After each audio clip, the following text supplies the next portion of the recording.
Good evening. What you need to know: China warns Canada to abandon prejudices after Ottawa blocks Aecon deal. Story continues below. Advertisement: the federal Liberal cabinet has blocked the Chinese state-owned enterprise's $1.5 billion takeover bid of Canadian construction giant Aecon on national security grounds.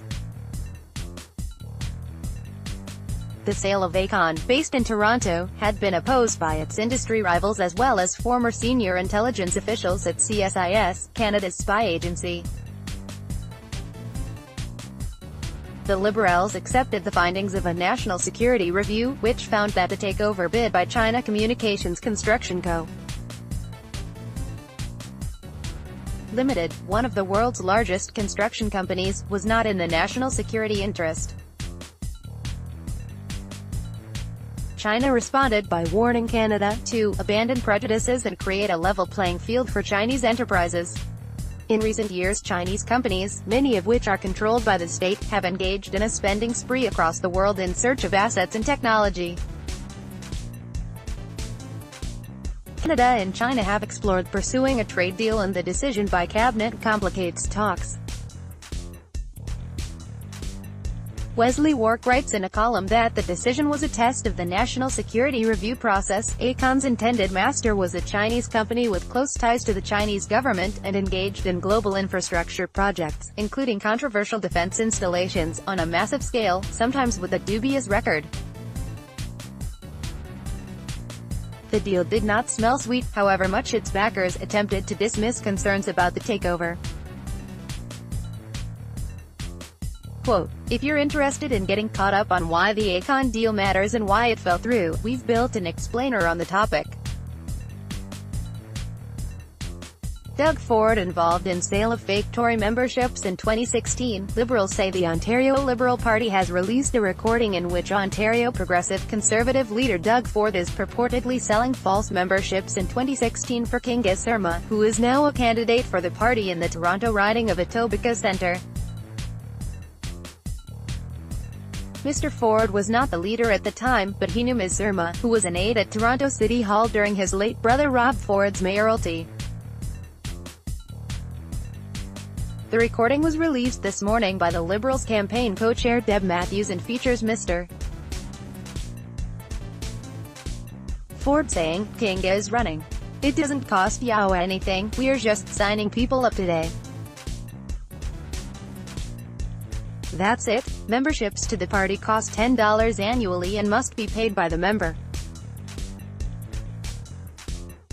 This incident is the latest in a string of questions the Ontario PCs have faced about nomination races ahead of the June 7 election. Brampton East candidate Simmer Sandhu resigned after his former employer, the company that runs the 407 toll highway, said personal information had been lost in a data breach. Mr. Sandhu denied any wrongdoing.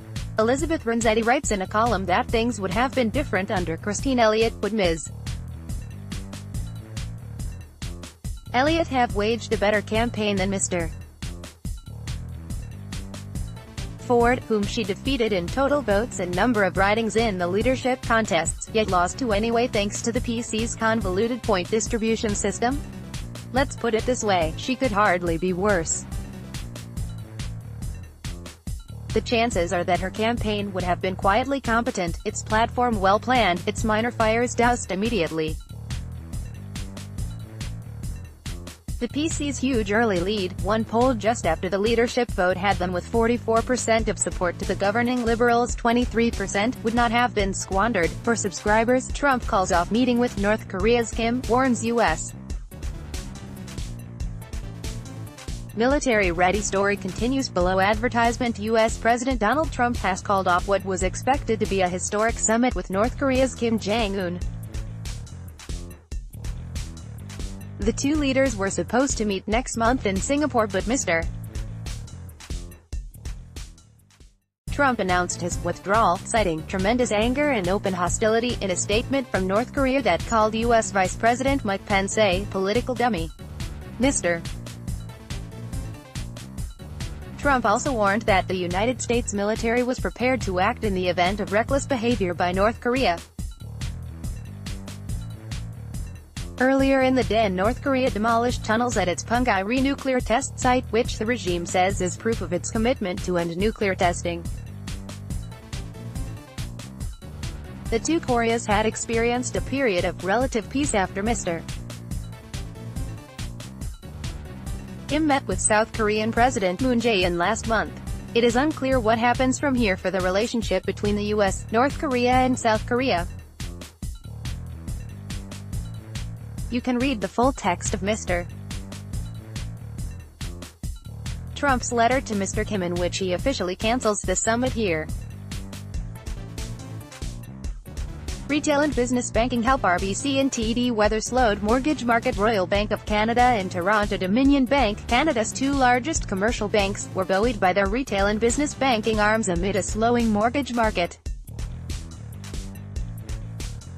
RBC and TD both surpassed their earnings expectations when they reported second quarter results today.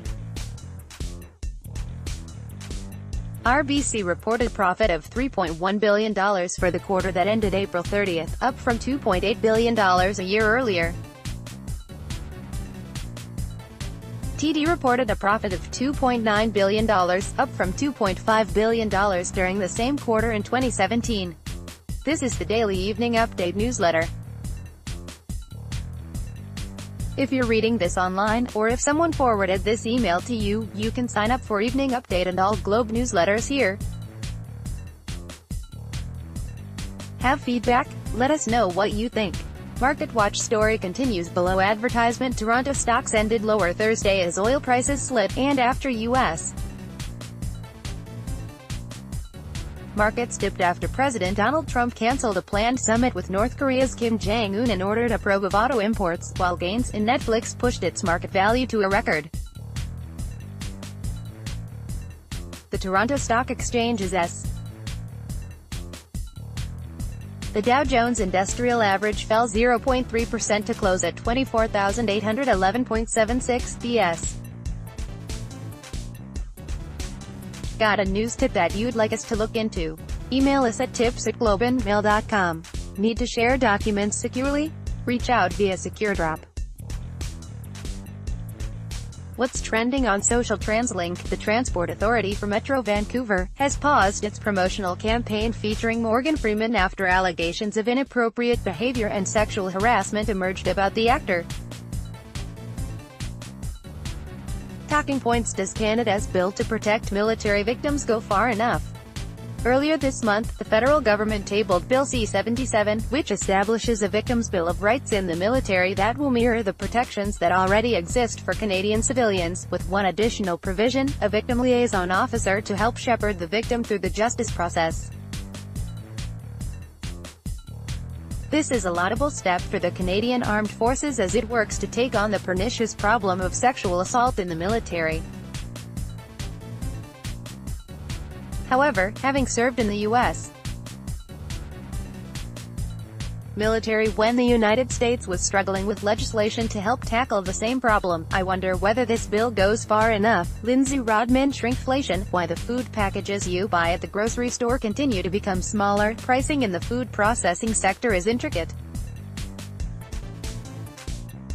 Ingredients, energy costs, wages and so forth can burden food manufacturers as they try to cultivate relationships with grocers and retain market shares.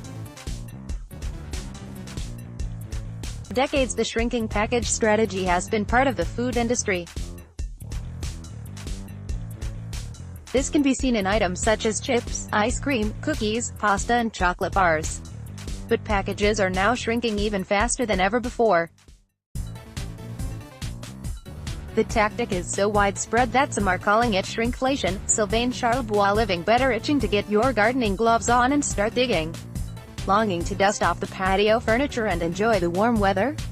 Get inspired with our curated roundup of gardening tips, advice and how-tos. For subscribers, long read: for a long commute is 8 women share their stories of sexism, harassment, and assault. Report on Business Magazine reached out to dozens of organizations and individuals to find women willing to share their Me Too moments. We found 8 women who told us their stories, ranging from subtle, and not so subtle, sexism to outright assault at work. Evening Update is written by Maya Zalam and Christine Kwan. If you'd like to receive this newsletter by email every weekday evening, go here to sign up. If you have any feedback, send us a note.